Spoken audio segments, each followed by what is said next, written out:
You are walking through a crowded room, or perhaps just scrolling through a digital window into other lives, and suddenly it hits you, that cold, familiar sinking in your chest. It is the silent realization that you are somehow less than. You look at the achievements, the posture, the ease with which others navigate their worlds, and you feel like an unfinished draft of a human being standing in a gallery of masterpieces. This sensation isn't just a passing thought.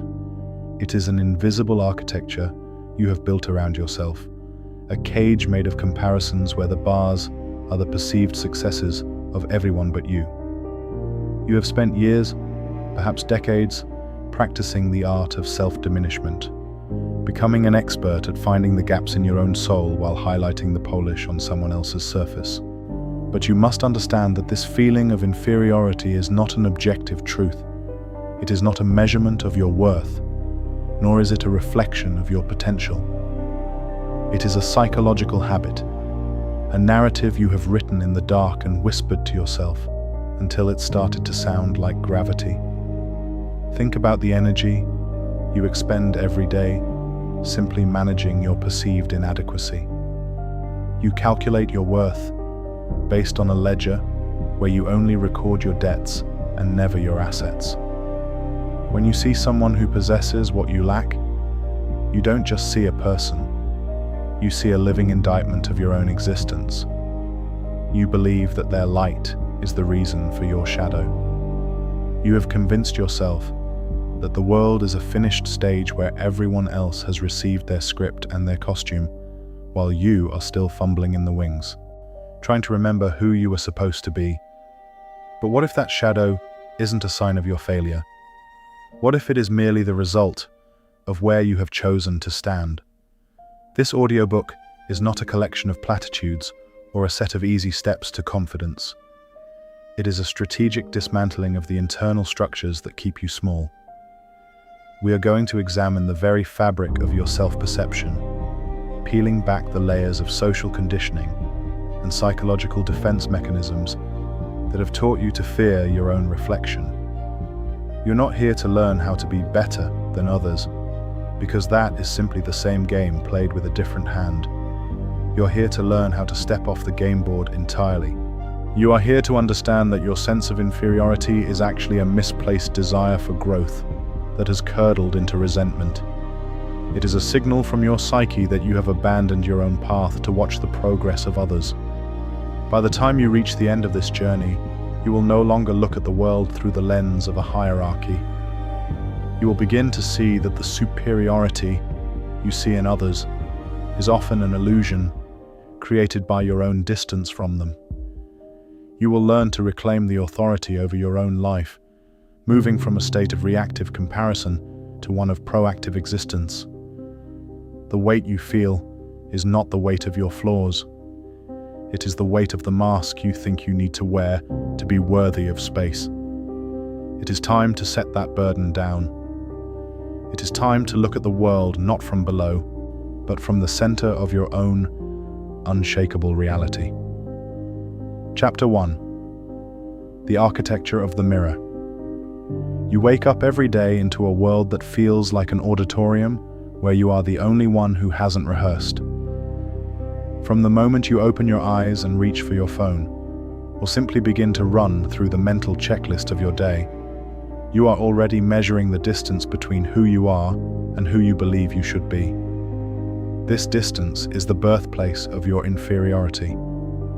You look at the person across the table, the colleague in the next office, or the stranger on a digital screen, and you don't just see another human being with their own fears, neuroses, and hidden failures. Instead, you see a finished product, a polished, unassailable monument of success, beauty, or competence. You take your internal raw footage, all the bloopers, the stuttering starts, the late-night anxieties, and the moments of profound doubt, and you compare it to their highlight reel. This is the fundamental error of your perspective, the glitch in the architecture of your self-perception that keeps you trapped in a basement of your own making. You have become a professional biographer of other people's perceived perfections, while remaining a harsh, unrelenting critic of your own reality. Think about the physical sensation of that inferiority. It isn't just a thought, it is a tightening in your throat, a hollow ache in your solar plexus, a subtle withdrawal of your shoulders.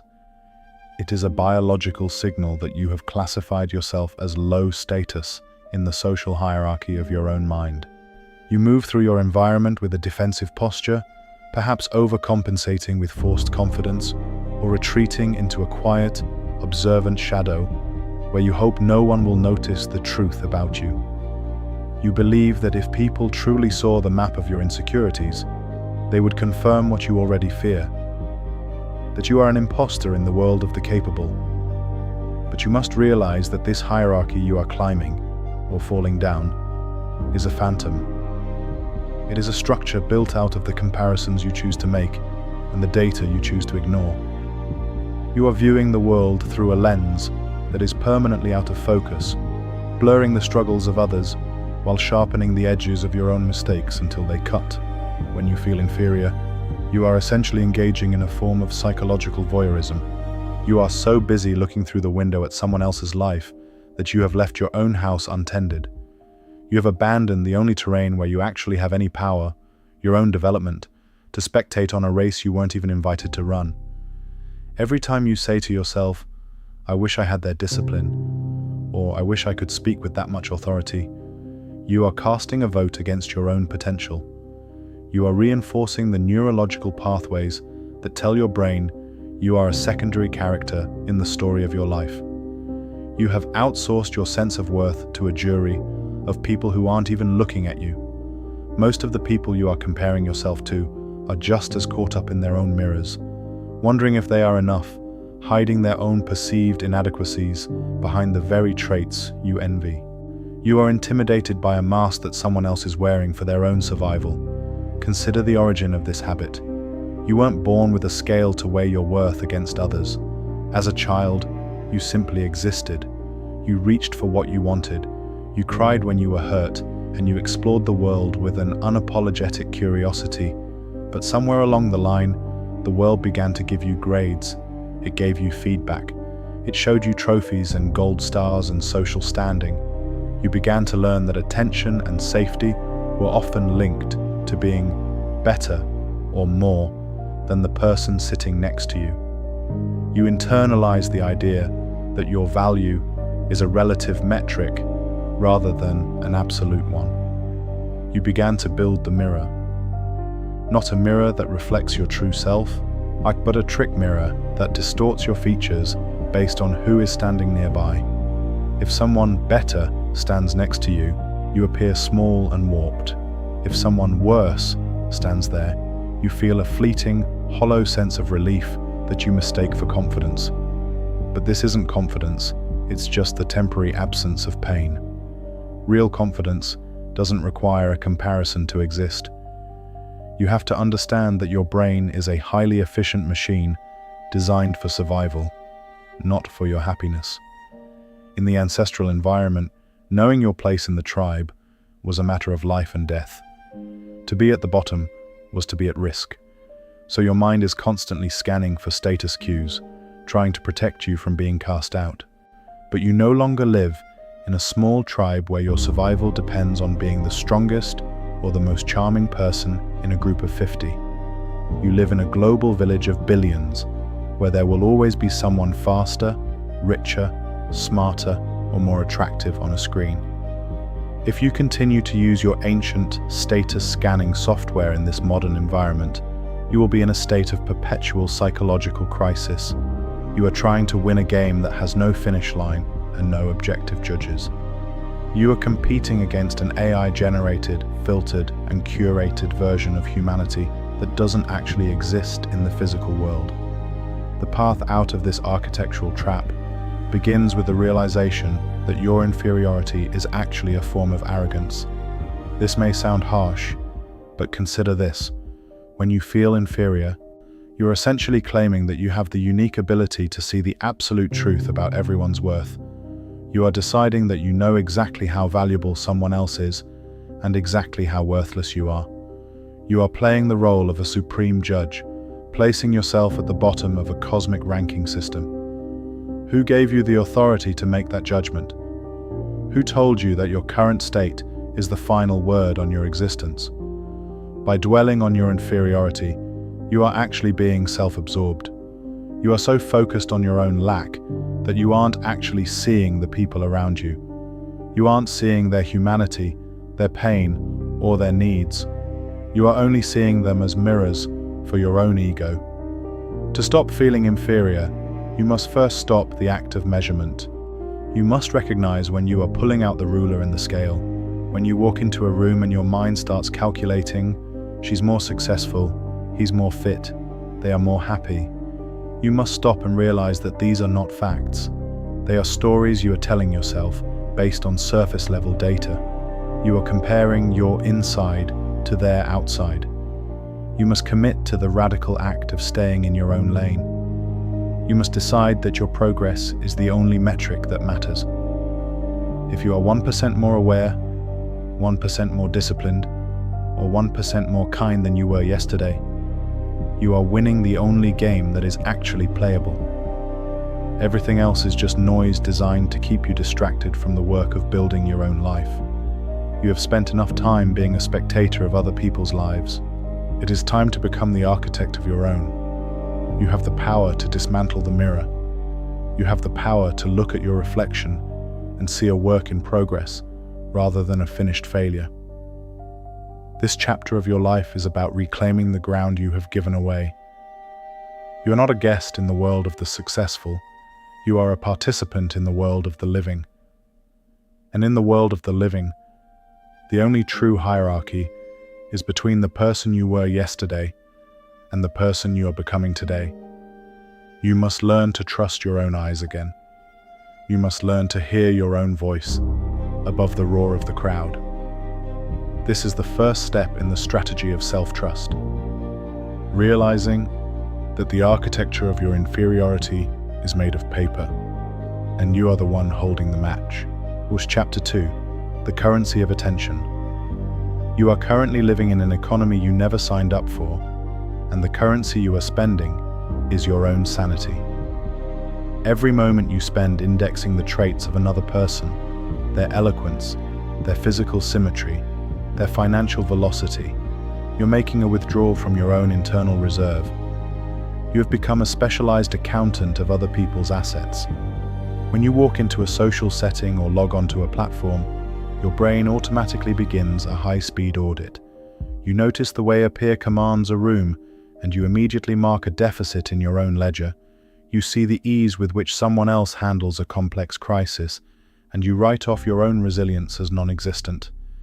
This habit of constant audit is what keeps the engine of inferiority running at full throttle. You are giving away the most valuable resource you possess, your focused attention, and you are giving it to people who, in most cases, aren't even aware of your existence. Consider what happens to your internal state when you fixate on someone you perceive as superior. Your world narrows. The rich complexity of your own history, your unique struggles, and the quiet victories you have won in the dark all seem to vanish. They become invisible data because they don't fit the narrative of your inadequacy. You are essentially looking at a professional athlete and feeling ashamed that you cannot sprint as fast, ignoring the fact that you have spent your life training as a deep-sea diver. You are comparing apples to anchors. The absurdity of the comparison doesn't stop you, however, because your attention is no longer under your control. It has been hijacked by a primal urge to rank yourself. You must realize that as long as your attention is focused outward, you are a ghost in your own life. You are haunting the successes of others rather than inhabiting your own skin. To stop feeling inferior, you must perform a radical reclamation of gaze. You have to stop looking at people as if they are icons and start looking at them as if they are biological systems. When you see someone who triggers that familiar sting of less than, you must consciously shift your focus. Instead of seeing a winner, see a person who likely woke up this morning with a worry they haven't told anyone about. See a person who has digestive issues, or an aging parent, or a deep-seated fear that they are one mistake away from losing everything. When you humanize the superior, you deconstruct the pedestal you built for them. You realize that the gap between you is not a gap of worth, but a gap of presentation. They are simply managing their public variables better than you are managing yours in that specific moment. You must also examine the cost of entry for the lives you envy. You see the result, the high-powered career, the perfect physique, the effortless social grace, but you rarely look at the invoice. Every superior trait comes with a shadow. The person with the relentless career may have no intimacy in their private life. The person with the perfect body may live in a state of perpetual hunger and neurotic self-observation. The person with the effortless social grace may be a hollowed-out people-pleaser who doesn't know who they are when the room goes quiet. When you envy someone, you are trying to cherry-pick their life. You want their peak without their valley. But life doesn't work in fragments. It is a package deal.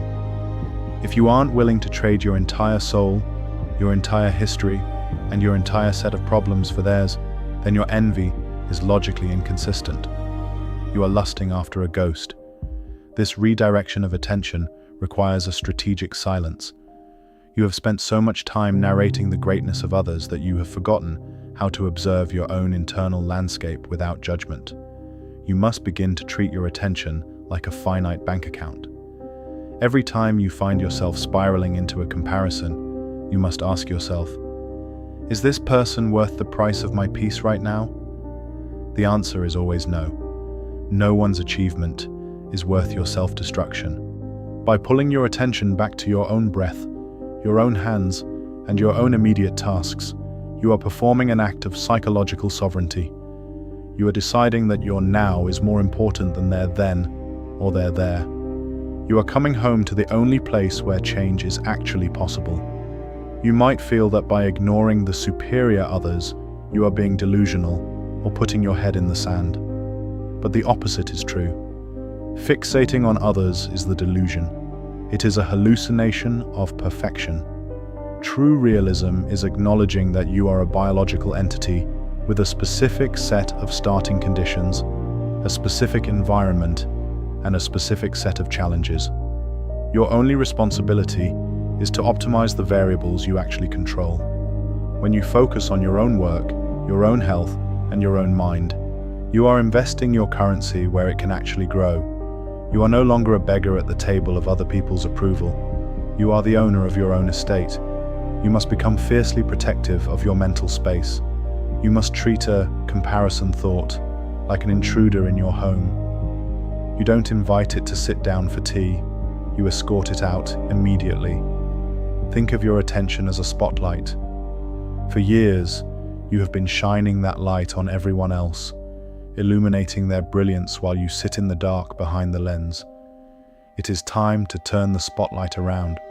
This isn't about vanity, it's about visibility. You need to see the tools you have at your disposal. You need to see the small, incremental ways you can improve your own situation today. When you shine the light on yourself, you will find that you aren't nearly as deficient as you thought. You will find layers of untapped resilience, hidden interests, and a capacity for focus that has been drained by your obsession with others. The feeling of inferiority cannot survive in an environment of intense self-engagement. When you are fully immersed in the craft of your own life, the others simply become background noise. You are not a mistake in need of correction. You are a system in need of calibration, and you cannot calibrate a system by looking at a different model. You have to look at the gears in front of you. Stop looking for the secret that others have. There is no secret. There is only the relentless, quiet work of being yourself. Every time you catch yourself looking at someone else to see how you are doing, snap your eyes back to your own path. Look at the ground beneath your feet. Feel the weight of your own potential. The currency of your attention is the only thing that can buy you freedom.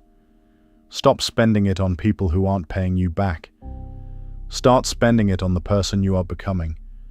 The more you invest in your own reality, the less the illusions of others will have power over you. Chapter 3. the myth of the finished product. You have been haunted by a ghost of your own creation, and that ghost is the image of a completed human being. You look around at those you deem superior, and you perceive them as finished structures, granite monuments that are immovable, unshakable, and perfected.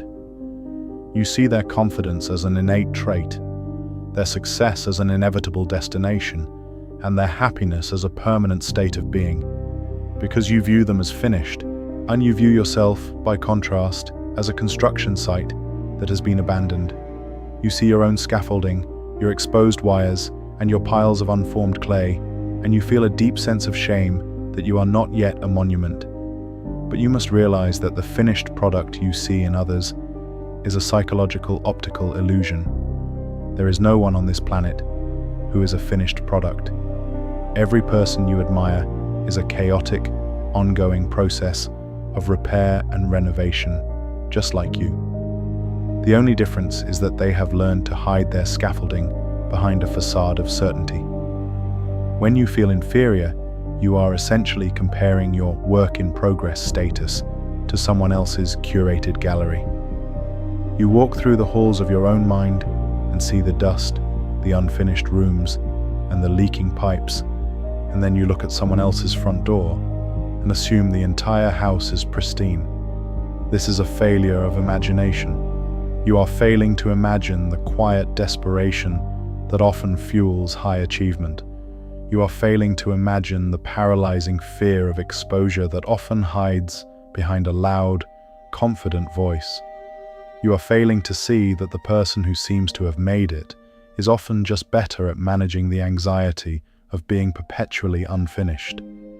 By believing in the myth of the finished product, you are setting an impossible standard for yourself that no human being has ever truly met.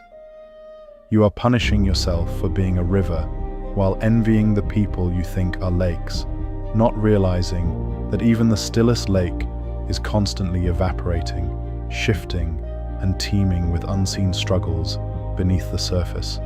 You must accept the reality of perpetual beta.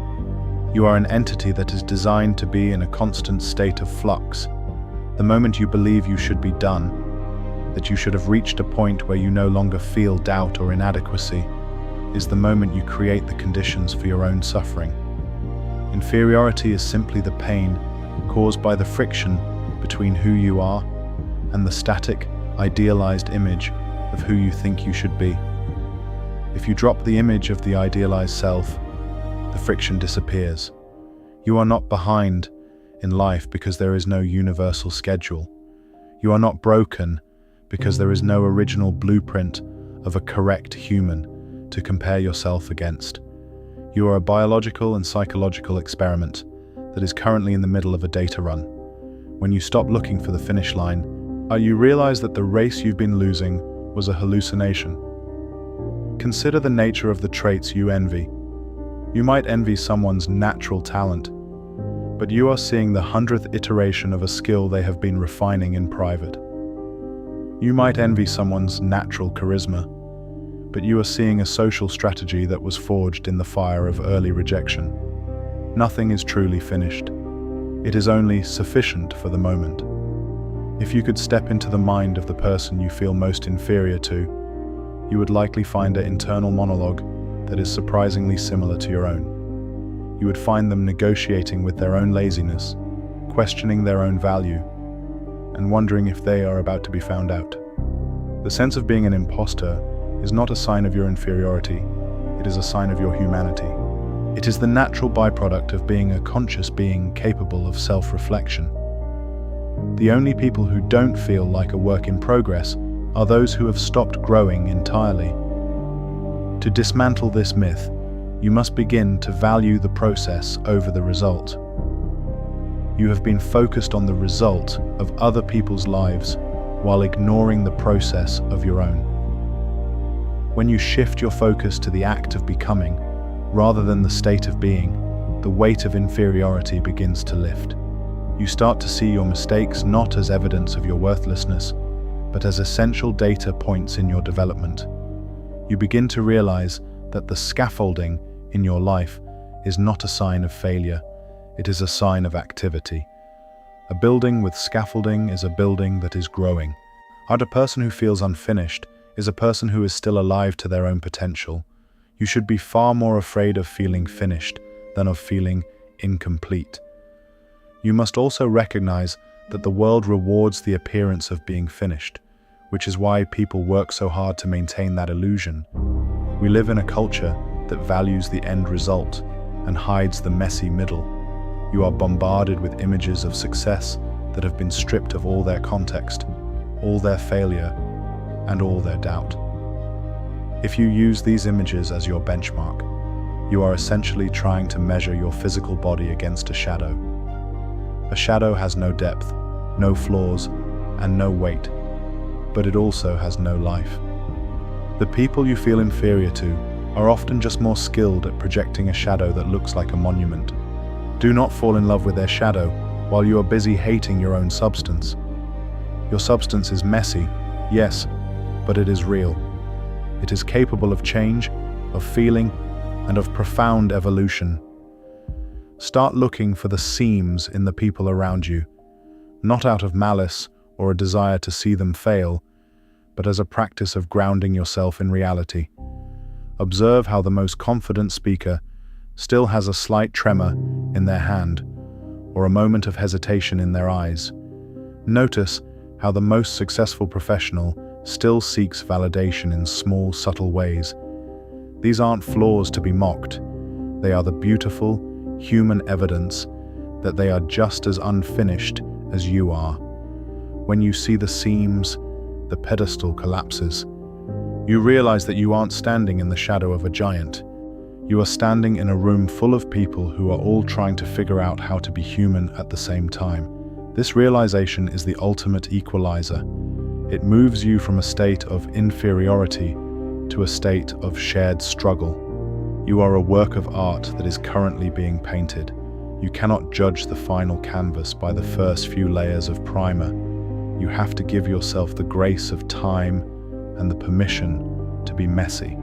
Stop apologizing for being under construction. The noise, the dust, and the confusion of your current state are the necessary precursors to your next evolution. You are not an inferior version of someone else. You are the only version of yourself that will ever exist.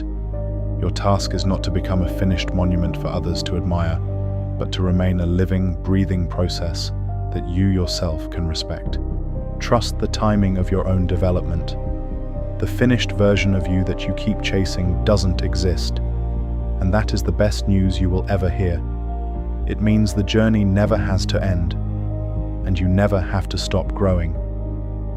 Chapter 4: The Mirage of Comparison. You are living in a hall of mirrors, and every reflection you see is a lie that you have agreed to believe.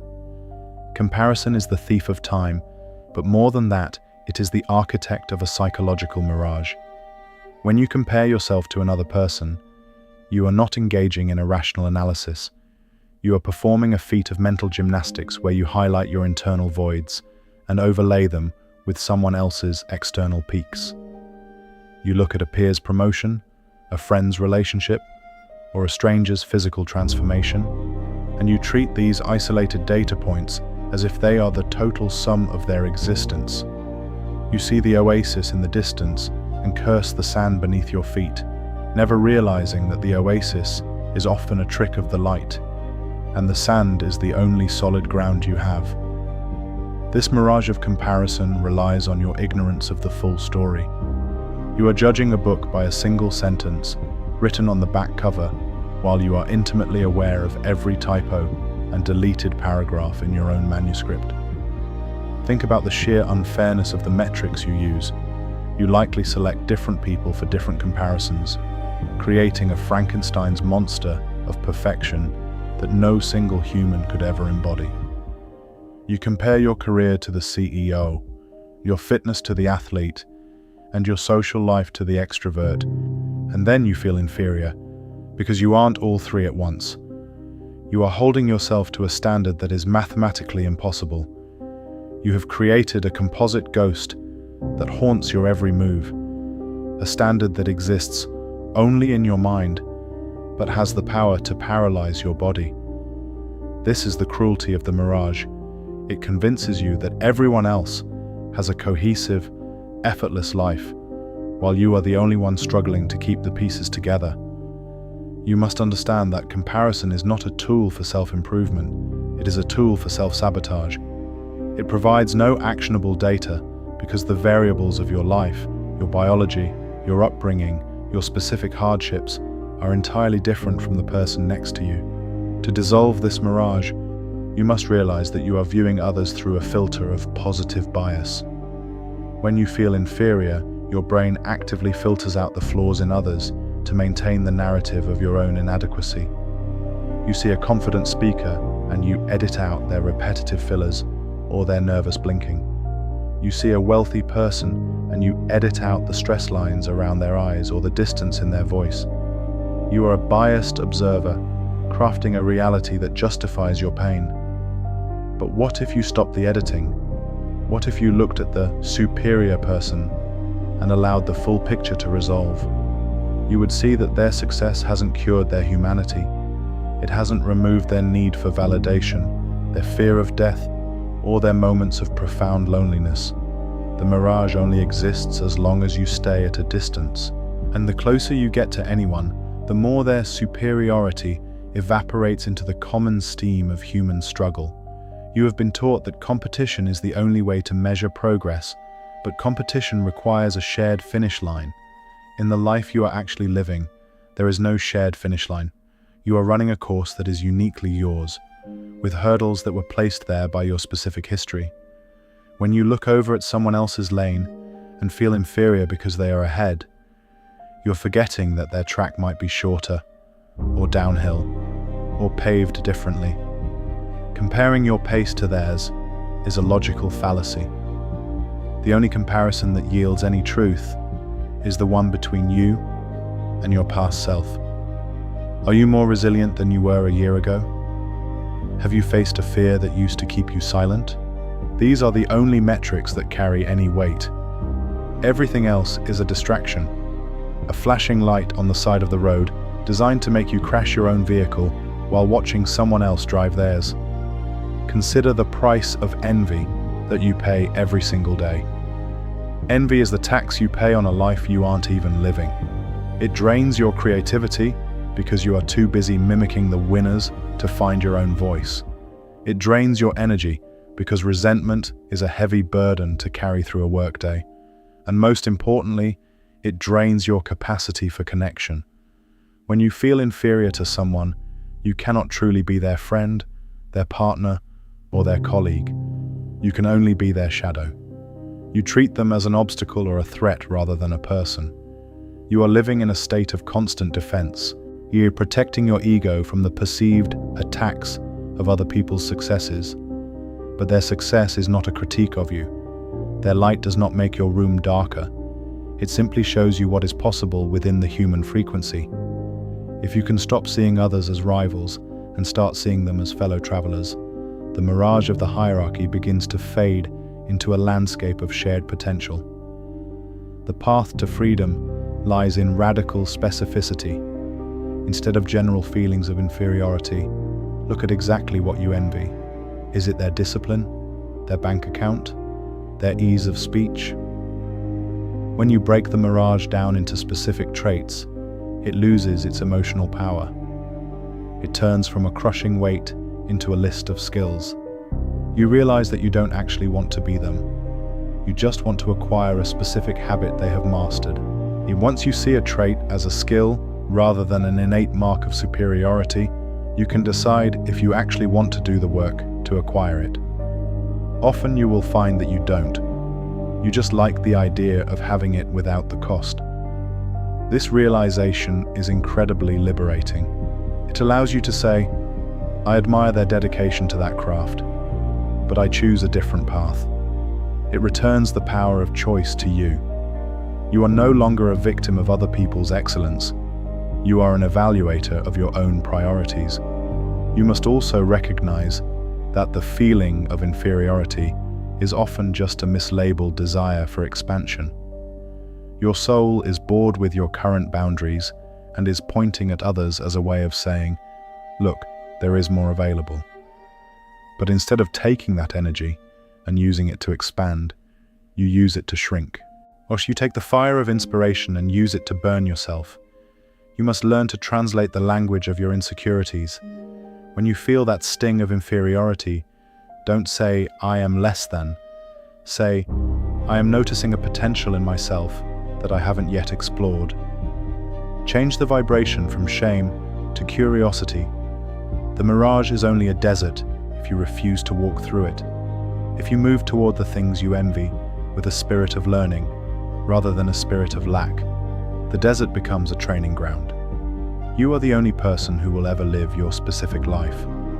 There is no standard human experience that you are failing to meet. The mirage of the perfect other is a ghost that disappears when you turn on the lights of your own self-awareness. Stop looking for your reflection in other people's eyes. They are not looking at you, and they are looking at their own mirages. You are free to be as messy, as slow, and as unconventional as you need to be to reach your own truth. The hierarchy is a lie. The competition is a fantasy. There is only you, the ground beneath you, and the next step you choose to take. When you stop looking at the horizon for an oasis, you finally notice the water that has been at your feet all along. You are enough, not because you have outpaced the world, but because you are the world's only version of you. Chapter 5.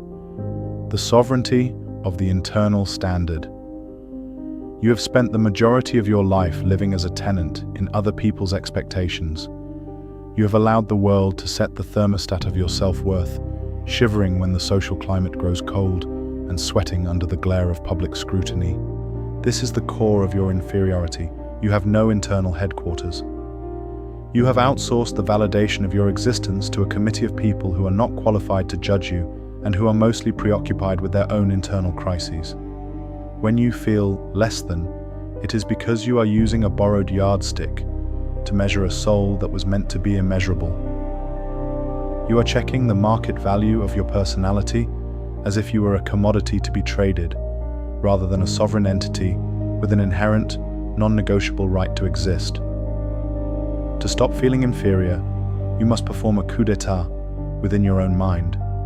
You must reclaim the power to define what good, successful, and worthy mean for you, independent of the noise of the collective.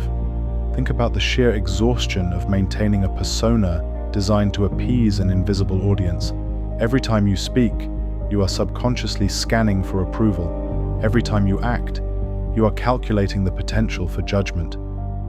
This constant surveillance has turned your life into a performance, and the tragedy of a performance is that it can only be validated by the applause of others.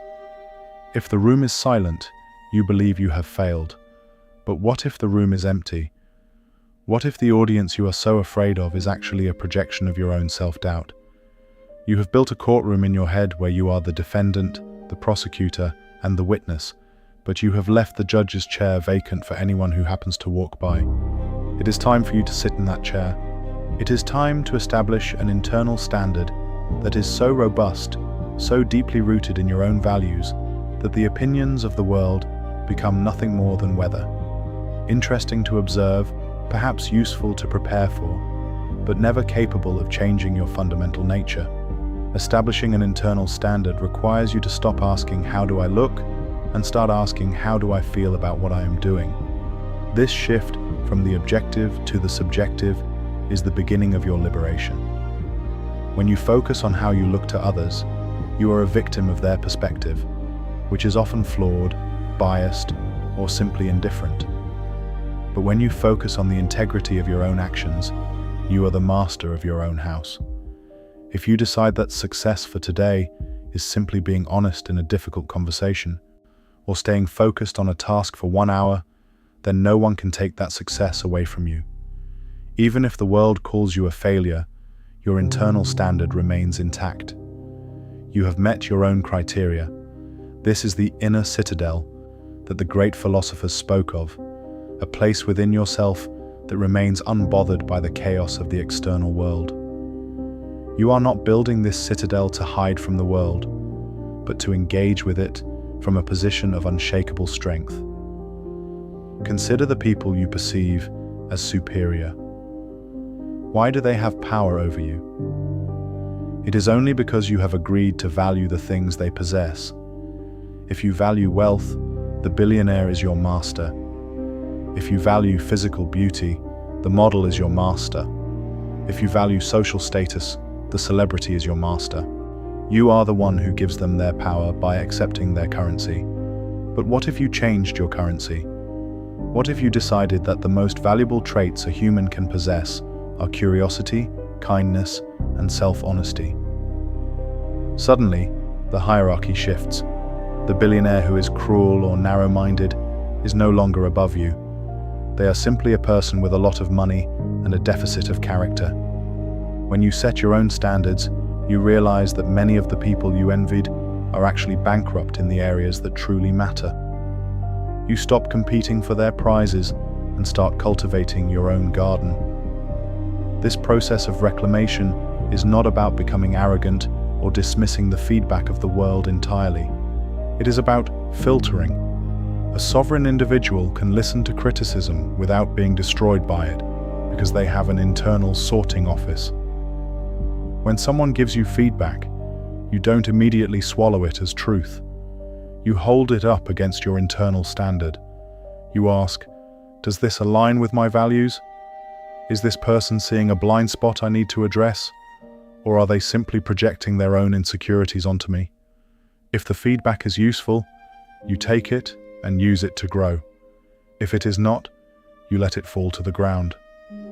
You are no longer a sponge, soaking up every passing judgment. You are a filter, selecting only what serves your evolution. This is how you develop a thick skin that is actually a byproduct of a deep, resonant self-awareness. You must also confront the fear that if you stop comparing yourself to others, you will lose your edge. You worry that without the sting of inferiority to goad you, you will become lazy or stagnant. But the opposite is true. Inferiority is a toxic fuel. It burns hot and fast, but it leaves behind a residue of resentment and burnout. It makes you run, but you are running away from pain rather than toward a vision. When you switch to an internal standard, your motivation becomes autotelic. It comes from the activity itself. You do the work because the work is a reflection of your values. You improve your health because you value the vessel of your life, not because you want to look better than the person at the gym.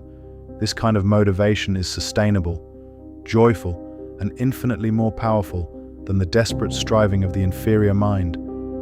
You don't lose your edge. You sharpen it on the stone of your own purpose. Let's start today by defining your non-negotiables. What are the 3 values that, if you lived by them, would make you feel proud of yourself at the end of the day, regardless of what anyone else thought? Is it courage, clarity, compassion? Once you have these, they become your compass. When you feel that old, familiar wave of inferiority washing over you, look at your compass. Ask yourself, in this moment, am I being courageous? Am I being clear? If the answer is yes, then the feeling of inferiority is a lie. It is a ghost trying to haunt a house that is already occupied by a king. You must learn to dismiss the ghost with the authority of someone who knows exactly who they are and what they stand for. You are the only person who has to live with you 24 hours a day. Make sure you are someone you actually respect, rather than someone who is merely liked by others. The sovereignty of the internal standard is the ultimate cure for the disease of comparison. It moves you from the horizontal plane of competition, where everyone is fighting for the same narrow space, to the vertical plane of self-actualization. On the vertical plane, there is no one above you and no one below you. There is only the depth of your own experience and the height of your own potential. You are no longer a lesser version of someone else. You are a primary source. You are the author of your own meaning. When you stop looking for the world's permission to be enough, you realize that you were already enough the moment you decided to stop asking. The throne of your life has been empty for too long. It is time for you to take your seat. Chapter 6. The Strategy of Selective Ignorance. You have been operating under the delusion that more information leads to more power, but in the realm of your self-worth, the opposite is often true. You are currently drowning in a sea of social data that you were never designed to process. In an evolutionary sense, you are wired to care about the opinions and status of perhaps 100 people in a local tribe. Today, however, your brain is being bombarded by the curated highlights of thousands of strangers, celebrities, and high achievers from across the globe. You are trying to compete with a digital ghost of humanity, and the result is a perpetual state of information-induced inferiority. To reclaim your peace, you must adopt a strategy of selective ignorance. You must realize that not all information is nutritious for your psyche, and much of what you know about the success of others is actually a form of mental toxin that is paralyzing your ability to act. Think about the content you consume during your most vulnerable hours, the early morning or the late night. You scroll through feeds and see the wins of people you barely know. You see the polished office, the tropical vacation, the lean physique, and the glowing testimonial. Even if you intellectually know these are curated, your subconscious mind accepts them as the baseline for a normal life. You are feeding your brain a steady diet of exceptionally rare data points and treating them as average expectations. This creates a permanent deficit in your self-perception. You feel inferior not because you are failing, but because your data set is rigged against you. You are a scientist trying to conduct a fair experiment while using a scale that has been weighted by the entire world's vanity. To stop the feeling of less than, you must start aggressively editing the inputs that enter your mind. Selective ignorance is not about being uninformed or burying your head in the sand. It is about curational sovereignty. It is the conscious decision to protect your mental environment from low-value comparisons. You must ask yourself, does knowing about this person's achievement help me run my own race? Or does it simply make my feet feel heavier? If the answer is the latter, that information is trash, and you should treat it as such. You do not owe the world your attention, and you do not have a moral obligation to witness the success of everyone you have ever met. When you mute the noise of the superior others, you aren't losing touch with reality. You are finally returning to your reality. You are clearing the static so you can finally hear the frequency of your own ambition. Consider the comparison cycle that begins the moment you see something you envy. First comes the observation, then the internal audit, then the spike of cortisol, and finally the withdrawal into shame. This cycle can happen in milliseconds, dozens of times a day. By the time you sit down to do your own work, your willpower battery is already drained from managing the emotional fallout of these micro-comparisons. You are trying to build a cathedral while someone is constantly throwing stones at your windows. Selective ignorance is the act of boarding up those windows. It is the realization that you cannot afford the luxury of knowing how well everyone else is doing. Your focus is too precious to be spent on a global leaderboard that doesn't even have your name on it. This strategy requires you to become a gatekeeper of your own curiosity. Your mind is naturally curious about social standing, but you must discipline that curiosity like a wild animal. When you feel the urge to check in on someone who makes you feel inferior, you must recognize it as a form of self-harm. You are seeking out the very thing that poisons you. Instead of indulging that urge, you must pivot. You must redirect that energy into a productive ignorance. Focus so intensely on your own craft, your own physical movement, or your own immediate environment that the rest of the world ceases to exist for a few hours. There is a profound, meditative joy in not knowing what the winners are doing. In that space of ignorance, you are the only standard. You are the fastest, the smartest, and the most successful person in your immediate field of vision, because you are the only one there. You might worry that by ignoring the competition, you will lose your drive or fall behind the trends, but true innovation and deep growth never come from looking at what everyone else is doing. They come from looking at the problem in front of you with fresh eyes. When you stop looking at the industry standards or the social norms, you give yourself permission to be idiosyncratic. You allow your weirdness to become your strength. The most superior people you admire are often those who spent long periods in total obscurity, ignored by the world and ignoring the world in return, until they emerged with something so unique it couldn't be ignored. They didn't build their greatness by checking the feed. They built it by being selectively ignorant of everything that didn't serve their mission. Start practicing information fasting. Choose blocks of time, or even entire days, where you interact with no social data, no news of others' success, no updates on peers, no digital mirrors. During these fasts, pay close attention to the noise floor of your anxiety. You will likely find that as the external data fades, your sense of inferiority fades with it. You start to feel heavy in your own body again, rather than thin and spread out over 1,000 different comparisons.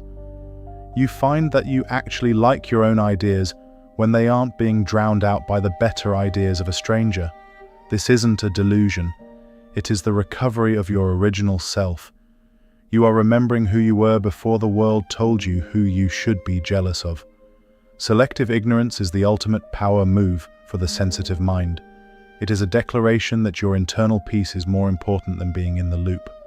It is the understanding that you cannot fix your feelings of inferiority by consuming more of the thing that causes them. You cannot win your way out of comparison. You can only quit your way out. Stop looking at the scoreboard and start looking at the ball. The game of life is played in the immediate physical moment, not in the abstract space of social rankings. When you choose to be ignorant of the superiority of others, you are choosing to be aware of the reality of yourself. And in your reality, you have everything you need to take the next step. Chapter 7. The Alchemy of Resentment. You have likely spent a significant amount of your life trying to suppress the darker emotions that accompany inferiority: envy, bitterness, and that sharp, jagged edge of resentment. You have been told that these are bad feelings, signs of a small mind or a weak character, so you push them down, layering them under a thin veneer of polite smiles and forced congratulations for others. But by burying these emotions, you are ignoring a potent source of psychological energy. Resentment is not a moral failure, it is a biological signal. It is your psyche's way of screaming that there is a gap between your current reality and your latent potential. When you feel the sting of resentment towards someone else's achievement, it is rarely about them. It is about the version of you that remains unexpressed. To stop feeling inferior, you must stop running from your resentment and instead learn the art of psychological alchemy, the process of turning the lead of envy into the gold of self-directed action. Think about the specific moments when resentment flares up. It usually happens when you see someone possessing a quality or a result that you secretly believe you are capable of, yet have failed to pursue. You don't feel inferior to a world-class astrophysicist if you have no interest in the stars. You feel inferior to the person who started the business you've been talking about for years, or the friend who finally developed the discipline you've been avoiding. Your resentment is a map. It points directly to your unlived life. It is a proxy emotion that masks the pain of your own stagnation. When you look at the superior other and feel that bitterness, you are actually grieving for the person you haven't yet become. The first step in this alchemy is to stop judging the feeling and start decoding it. Ask yourself, what specific trait in this person is triggering me, and where in my own life have I abandoned that same trait? Resentment is a heavy, static emotion. It sits in your chest like a stone, making you feel sluggish and reactive. It feeds on if-onlys and it's not fairs. It traps you in a narrative where you are a victim of circumstance and others are the lucky beneficiaries of some cosmic glitch. But when you translate resentment into ambition, the stone begins to melt into fuel. Ambition is the active form of envy. While envy says, "I wish they didn't have that," ambition says, "I see that it is possible, and I'm going to find my own version of it." This shift requires you to take your eyes off their trophy and put them back on your own training. You must realize that their success does not deplete the global supply of success. There is no ceiling on excellence that they have reached before you. By moving from the passive-aggressive state of resentment to the proactive-aggressive state of self-improvement, you reclaim the agency that inferiority has stolen from you. Consider the shadow side of your admiration. Often, the people we put on pedestals are merely mirrors for our own suppressed desires. If you feel inferior to a charismatic leader, it is because you have suppressed your own voice. If you feel inferior to a wealthy entrepreneur, it is because you have suppressed your own resourcefulness. You have projected your own gold onto them, leaving yourself feeling hollow and dark. Alchemy is the process of withdrawing the projection. It is recognizing that the light you see in them is actually coming from a potential within you. You don't need to be them. You need to liberate the part of yourself that recognizes and values what they have. Instead of wishing they would fail so you could feel better, you start using their existence as proof of concept for what a human being can achieve. Their presence in the world is not a threat, it is a permission slip. This alchemical process requires you to get dirty with your own desires. You have to admit, at least to yourself, exactly what you want. Inferiority thrives in the vague shadows of, "I'm just not good enough." But when you get specific, "I want that level of physical health," or "I want that level of creative freedom," the feeling becomes workable.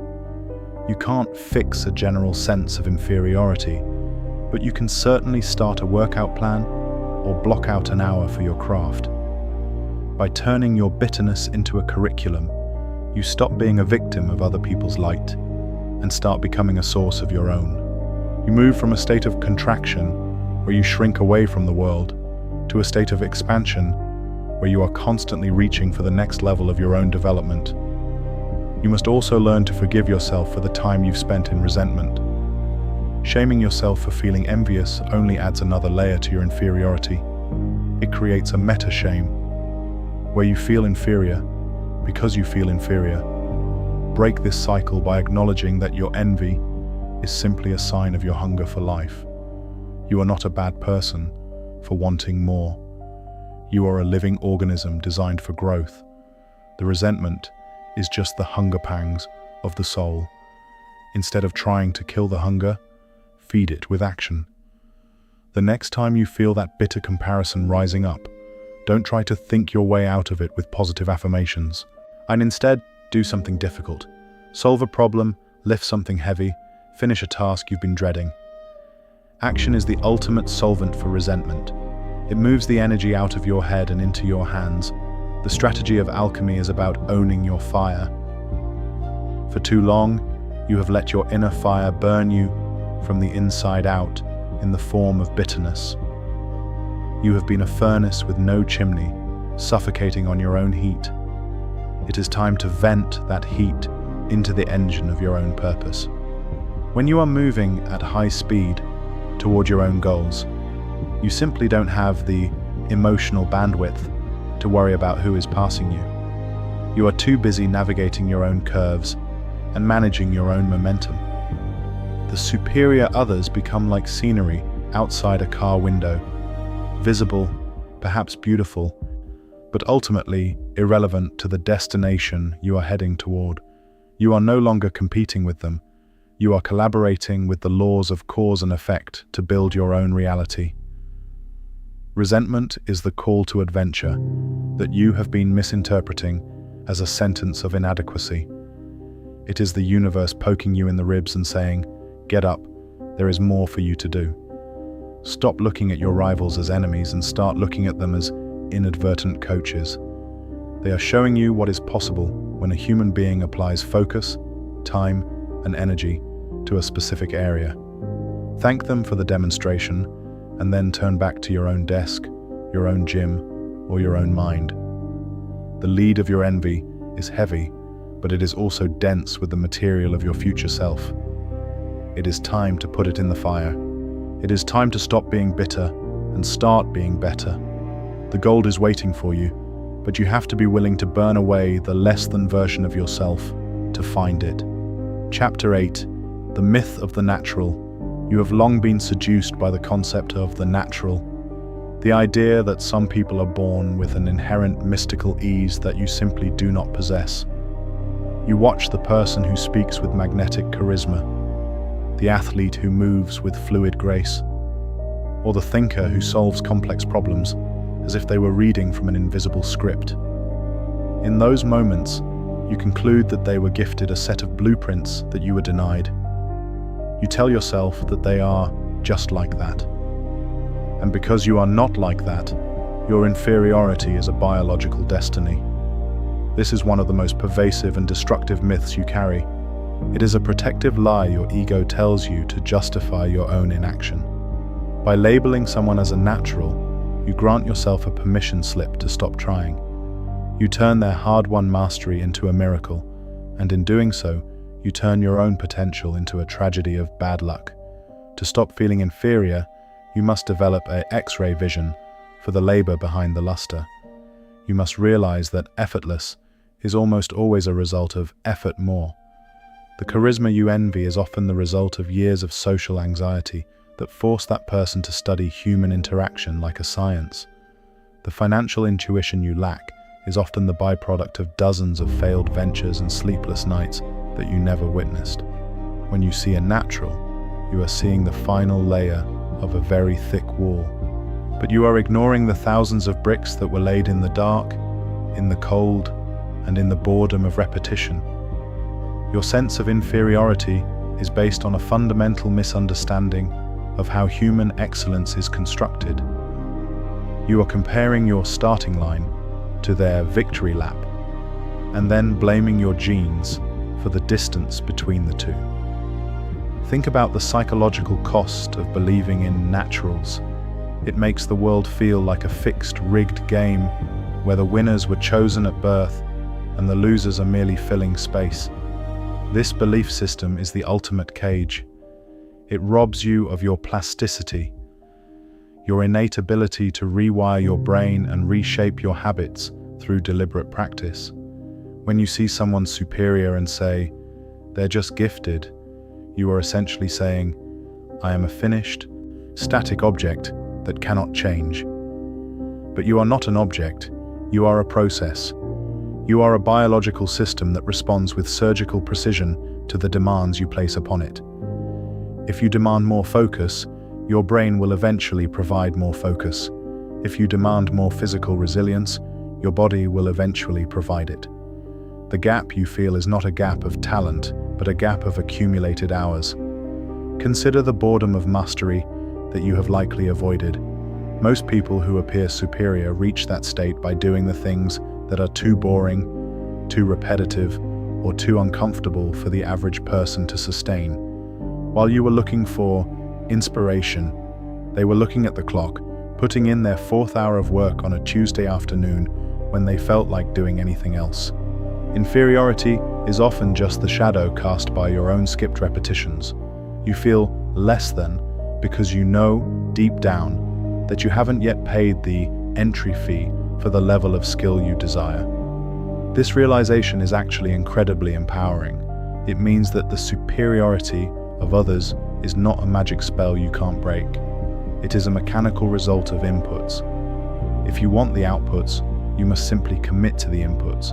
You must stop waiting for the feeling of being a natural and start doing the work of being a practitioner.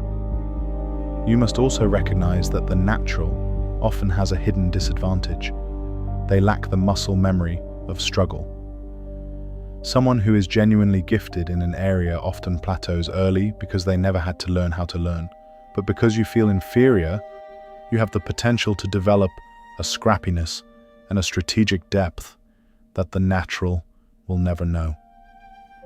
Your insecurity can be the very thing that drives you to study the mechanics of success more deeply than anyone else. You can become a manual master, someone who knows exactly how every gear turns, because you had to build the machine from scratch. When the natural hits a wall, they can't breeze through, they often crumble. When you hit a wall, you know exactly how to dismantle it, because you've been dismantling walls your entire life.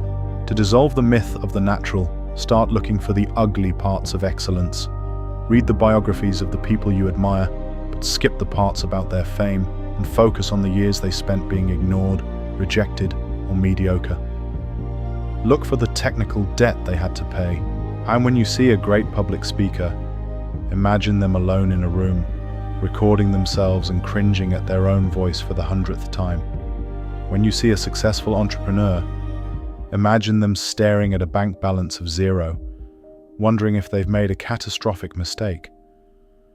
By demythologizing success, you make it accessible. You move it from the realm of destiny to the realm of discipline. You realize that you don't need to be born with it. You just need to be willing to sit with it longer than everyone else. Stop using the word talent as a weapon against yourself. It is a lazy word that explains nothing and obscures everything. Instead, use words like repetition, refinement, and endurance. When you feel that old sting of inferiority, ask yourself, am I actually less capable, or am I just less practiced? Almost every time, it is the latter. You are not a defective model. You are an uncalibrated one. The naturals you envy are simply people who started their calibration sooner or with more intensity. You can start yours right now. You can decide that today is day 1 of a 10-year obsession. In 10 years, someone will look at you and call you a natural, and you will smile, knowing exactly how much unnatural effort it took to look that easy. You are the master of your own neural architecture. You have the ability to build any trait you admire, provided you are willing to endure the awkward phase where you look and feel incompetent. Most people stop during the awkward phase because their inferiority becomes too loud to bear. They would rather retreat into safety than look foolish. But if you can learn to stay in the awkward phase, if you can learn to be comfortably inferior while you build your skills, you become unstoppable. The world is full of naturals who gave up when things got hard. It is the unnaturals, the people who felt small but worked anyway, who eventually inherit the earth. Your lack of natural talent is not your limitation. It is your invitation to build a version of yourself that is far more durable than anything granted by luck. Chapter 9. The Illusion of the Social Pedestal. You have spent years looking upward, craning your neck to catch a glimpse of those you have placed on a social pedestal. You have assigned them a height and a weight that they do not actually possess, turning them into giants in the landscape of your mind. When you feel inferior, and you are participating in a collective hallucination where you agree that some lives are center stage and yours is merely a seat in the back row. You see the external markers of status, the titles, the followers, the exclusive circles, and you interpret these as evidence of a superior internal experience. You assume that because they have conquered a specific social peak, they must also have conquered the human condition. But you must realize that the pedestal is an architectural lie.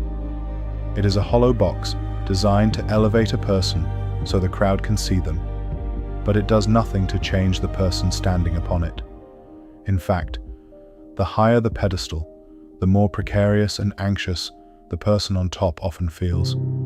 To stop feeling inferior, you must perform a psychological leveling. You must look at the person you admire or fear and mentally strip away the props. Remove the expensive suit, the stage lights, the authoritative tone, and the professional accolades. What is left? A biological organism that requires sleep, that fears rejection, and that is fundamentally trying to make sense of a chaotic universe just as you are. When you de-costume the world, you realize that no one is actually above you. They are simply standing on a different piece of furniture. Their superiority is a social contract that you have signed and notarized with your own insecurity. If you stop honoring that contract, their power over your self-esteem vanishes. You are the one who lends them the height they use to look down on you. So think about the transparency of your own struggles versus the opacity of theirs. You are intimately acquainted with your own awkward silences, your failed attempts at humor, and the moments when you felt like a fraud. Because you cannot see these same things in others, you assume they don't exist. You attribute their success to a seamless personality, while you view yours as a patchwork of flaws. This is the transparency effect, the mistaken belief that your internal state is visible to others, while their internal state is a mysterious, perfected void. But you must realize that everyone is a black box to everyone else.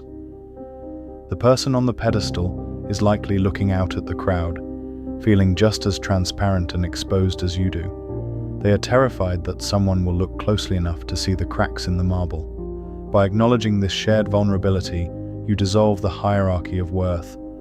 Consider the price of the pedestal that you are currently refusing to see. To be elevated is to be isolated.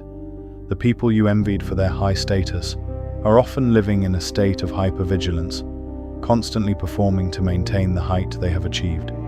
They cannot afford the low-status luxuries that you take for granted: the freedom to be wrong, the freedom to be messy, and the freedom to be ignored. When you are at the bottom, you have the greatest tactical advantage: the element of surprise. You can grow, experiment, and fail in the shadows without the crushing weight of public expectation. Inferiority is often just a mislabeled form of freedom from scrutiny. You are grieving the loss of a spotlight that would likely burn you if you actually stepped into it. You must learn to value the quiet ground where you currently stand, for it is the only place where true, authentic growth can happen without the distortion of an audience. You must also recognize that social status is a zero-sum game that is designed to make you feel inferior. The very definition of high status requires the existence of low status. If everyone were a king, no one would be a king. When you play the status game, you are opting into a system that needs you to feel inadequate so that it can function. The marketing, the media, and the corporate hierarchies all rely on your sense of lack to keep you striving, buying, and complying. Your inferiority is a product that has been sold to you. By reclaiming your sense of worth, you are committing an act of social rebellion. You are deciding that your value is fixed rather than floating on the stock market of public opinion. When you stop looking for the pedestal, you realize that the ground is actually quite crowded with interesting, capable people who are all pretending they aren't afraid of each other. To dismantle the pedestal, start practicing radical eye contact. When you encounter someone you perceive as superior, look them in the eyes, not with defiance, but with a calm recognition of your shared humanity. Look past the title and the ego to the witness behind their eyes. You will find that most people are relieved to be seen as a person rather than a function or a symbol. When you stop treating them as a giant, they can stop acting like one. This leveling of the social field returns the focus to the actual interaction. You stop wondering, am I good enough for them? And start wondering, is this person actually worth my time and energy? You move from a state of evaluation by others to a state of selection by yourself. This is the mark of a sovereign mind. Stop feeding the pedestals of others with your own self-deprecation. Every time you say, I could never do that, or they are so much better than me, you are adding another brick to the structure that keeps you small. Use neutral, descriptive language instead. Instead of, they are a genius, say, they have spent a lot of time solving this specific type of problem. Instead of, they are beautiful, say, they have a very striking physical symmetry. By using objective language, you strip the emotional charge from the comparison. You turn a judgment of worth into an observation of fact. Facts are not threatening, only interpretations are. You can acknowledge someone's skill without it being a critique of your existence. The pedestal is a mirage that disappears the moment you walk toward it. You are not a spectator in the gallery of the great. You are a participant in the theater of the real. No one has a more valid experience of consciousness than you do. No one's pain is deeper, no one's joy is purer, and no one's right to occupy space is more established. You were born with a seat at the table of existence, and no amount of social maneuvering can take that away from you. The hierarchy is a playground game that you have outgrown. Stand up, look around, and realize that the giants are just people on boxes, and the boxes are made of cardboard. It is time to stop looking up and start looking across. The world is waiting for you to join the conversation as an equal. Chapter 10. The emergence of the sovereign self. You have reached the final threshold of this psychological dismantling, and it is here that you must face the most uncomfortable truth of all. Your inferiority was once a sanctuary. It was a place to hide from the terrifying weight of your own agency.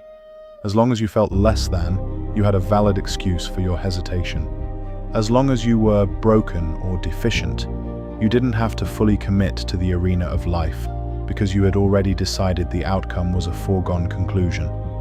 But now, the architecture of that cage has been stripped away. You have seen the scaffolding of the superior. You have decoded the alchemy of your resentment. And you have dismantled the social pedestals that kept you small. You are standing in the open air of your own potential, and the only thing left to confront is the sovereign self. The version of you that no longer asks for permission to exist and no longer uses others as a benchmark for its own value. To inhabit your sovereignty, you must perform a final divorce from the collective opinion. You must realize that the world does not actually have a coherent opinion of you. It is a chaotic swarm of billions of individuals, each projecting their own insecurities, biases, and momentary moods onto everyone they encounter. When you try to fix your inferiority by gaining the approval of the world, you are trying to stabilize a wave in the middle of a storm. It is an exercise in futility. Sovereignty is the decision to stop being a reaction to the environment and start being a source. It is moving from a reactive state, where your mood is determined by your latest comparison, to an active state, where your value is determined by your commitment to your own principles. You are no longer a mirror reflecting the light of others. You are a lamp. Think about the silence that follows when you stop comparing. For many, this silence is terrifying. Without the noise of inferiority to distract you, you are left with the raw, unvarnished reality of your own life. You are left with the work you haven't done, the health you haven't tended to, and the character you haven't yet forged. This is the burden of the sovereign. It is the realization that you are the sole architect of your meaning. You can no longer blame your genes, your past, or the superiority of others for your current state. But within this burden lies the ultimate power. If you are the one who built the cage, you are the only one who can walk out of it. Sovereignty is not the absence of struggle, it is the ownership of struggle. It is saying, I may be starting from a deficit, I may have flaws, and I may be slow, but this is my path, and I will walk it with my head held high. You must learn the discipline of self-witnessing. When that old, a phantom voice of inferiority whispers that you are a fraud or a failure, do not argue with it. Arguments imply that the voice has a right to be heard. Instead, observe it as a biological artifact, a lingering echo of an old survival mechanism that is no longer useful. You are the observer of the thought, not the thought itself. By creating this distance, you maintain your sovereignty. You realize that you can feel inferior without being inferior. You can feel the sting of a comparison and still choose to act with the dignity of an equal. This is the second-person mastery of your own mind, talking to yourself not as a victim, but as a commander. You tell yourself, I see the fear, I see the doubt, and we are moving forward anyway. Consider the gravitational pull of your old habits. The world will try to pull you back into the hierarchy. People who are still trapped in their own inferiority will try to rank you, to humble you, or to remind you of your place. They need you to be inferior so that they can feel superior. Your sovereignty will be a threat to them. You must develop a functional indifference to these attempts. You must realize that their judgment of you is actually a confession of their own internal state. When someone tries to make you feel small, they are showing you the size of their own cage. Do not climb in with them. Stay on the high ground of your own self-defined reality. Your silence and your steady progress will be the most powerful rebuttal to their noise. The final stage of this journey is contribution. When you were caught in the trap of inferiority, and you were essentially self-obsessed, you were so worried about your own lack that you had nothing to give. But a sovereign self is a generative self. Once you realize that you are enough, you stop trying to get from the world and start trying to offer to it. You move from competition to creation. You find that you actually have a unique set of variables, a specific combination of pain, experience, and insight that no one else possesses. This is your unique value proposition to the universe. By being unapologetically yourself, you provide a service to everyone else. You show them that it is possible to be human without being a caricature. You become a permission slip for others to drop their own masks. Stop waiting for a feeling of total confidence to arrive. Confidence is a trailing indicator. It follows action. It doesn't precede it. You build your sovereignty through 1,000 small acts of self-trust. You build it every time you choose your own voice over a borrowed one. You build it every time you finish a task you promised yourself you would do. You build it every time you look at a superior person and wish them well without feeling diminished. These small victories accumulate into a psychological compound interest.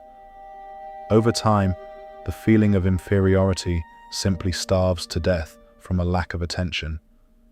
You wake up one day and realize that you haven't checked the leaderboard in months. You are too busy, too engaged, and too fascinated by the unfolding of your own life. You are the protagonist of a story that is still being written. The chapters of your inferiority were just the origin story, the necessary friction that forced you to develop your strength. But the origin story is over. You are now in the active phase of your existence. You are a sovereign entity, a primary source of meaning, and a fellow traveler among equals. The world is not a ladder to be climbed. It is a landscape to be explored. Take your eyes off the heights and look at the horizon. There is so much work to be done, so much beauty to be witnessed, and so much of yourself yet to be discovered. You are no longer less than. You are here. You are present. And that is more than enough. Go now and live as if you actually believe it.